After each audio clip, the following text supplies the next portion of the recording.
CNN 360 está de volta e Israel emitiu novas ordens de saída para famílias palestinas na região central de Gaza, após negociações por um cessar-fogo terminarem, mais uma vez, sem acordo. A troca de ataques entre Israel e o Hezbollah no fim de semana também aumentou os temores de uma guerra generalizada na região. O repórter Michel Gavendo traz mais detalhes ao vivo de Tel Aviv. Uma boa noite para você. Eu gostaria que você trouxesse as atualizações para a gente e se o clima é de frustração com mais um acordo, enfim, dando em nada novamente. Olá, Débora, olá a todos. Sim, há uma frustração porque, principalmente aqui dentro de Israel, já são quase 11 meses de guerra. Dentro de Israel, a frustração é principalmente das famílias dos reféns que foram levados pelo Hamas lá no dia 7 de outubro do ano passado e que ainda estão nas mãos do grupo palestino e que não há informações sobre o estado de saúde dessas pessoas. Há uma grande pressão das famílias e da sociedade para que o país faça um acordo, para que o premier Benjamin Netanyahu faça um acordo para que haja uma trégua e a libertação desses reféns. Mas, por enquanto, não há. As negociações no final de semana travaram. Israel insiste em manter uma presença militar na faixa de Gaza. O Hamas se nega a continuar as negociações enquanto Israel não aceitar a retirada total das tropas na faixa de Gaza. Hoje, o exército israelense intensificou ainda ataques no território palestino, emitiu essa ordem de saída na região central da faixa de Gaza. Segundo Israel, o Hamas está se aproveitando ali na região de Deir el-Balah, é uma cidade no centro da faixa de Gaza. Israel acusa o Hamas de usar essa zona humanitária para esconder armas e infraestruturas terroristas e militares. Nessa região existe um hospital que, segundo a organização Médicos Sem Fronteiras, ele tem capacidade para 600 pessoas, mas por causa dessas ações, por causa da violência e dos ataques, só consegue atender 100 pessoas e de maneira precária. As autoridades palestinas falam que essas ordens de Israel vão afetar 250 mil pessoas.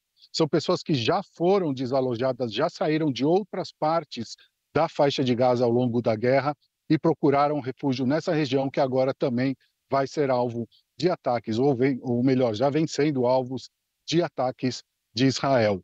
Ao mesmo tempo, na fronteira israelense com o sul do Líbano, Israel e o Hezbollah voltaram hoje a trocar fogo pesado, não na mesma intensidade que a gente viu no final de semana, quando o Hezbollah planejava, segundo Israel, disparar centenas de foguetes e Israel atacou quase 300 alvos do Hezbollah.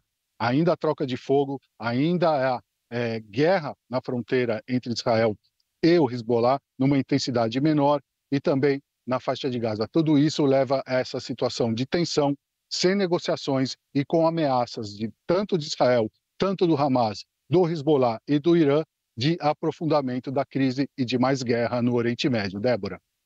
Agora, Michel, você está em Tel Aviv. Eu gostaria que você trouxesse um pouco qual é a sensação na cidade. É de normalidade ou com esse agravamento a situação muda? O que muda na prática? Débora, aqui em Tel Aviv há uma certa normalidade. Agora, no mês de agosto, no hemisfério norte, são as férias de verão.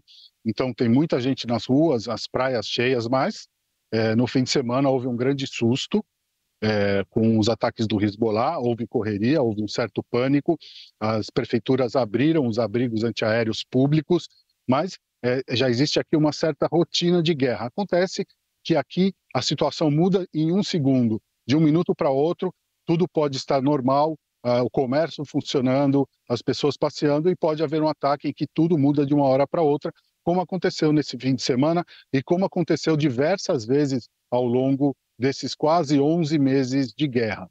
Nesse fim de semana também o Hamas conseguiu disparar um míssil contra a região de Tel Aviv. Foi a primeira vez desde janeiro que a região central de Israel, que é a região mais rica, a região mais influente e onde vive mais de 70% da população. Então, o Hamas disparou esse míssil, as pessoas não estavam esperando, é claro. Então, há essa sensação de uma rotina de guerra. A guerra é parte do dia a dia, nas conversas, na imprensa, a televisão interrompe a programação normal para noticiar a guerra diversas vezes ao dia. Os meios de comunicação tratam exclusivamente disso.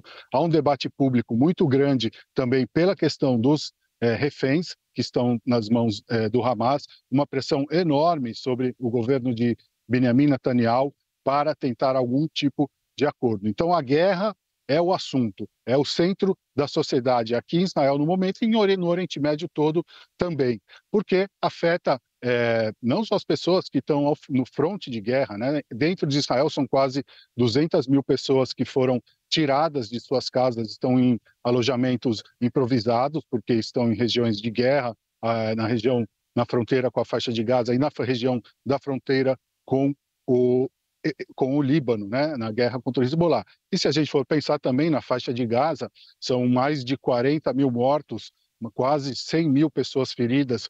No sul do Líbano também, os números dizem mais de 150 mil pessoas também que foram tiradas de suas casas. Então, não só Israel, todo o Oriente Médio vive já quase 11 meses de guerra e é uma grande incerteza, porque ela pode ter um avanço nas negociações, mas, ao mesmo tempo, pode piorar e envolver novos países e se tornar uma guerra regional muito violenta, Débora.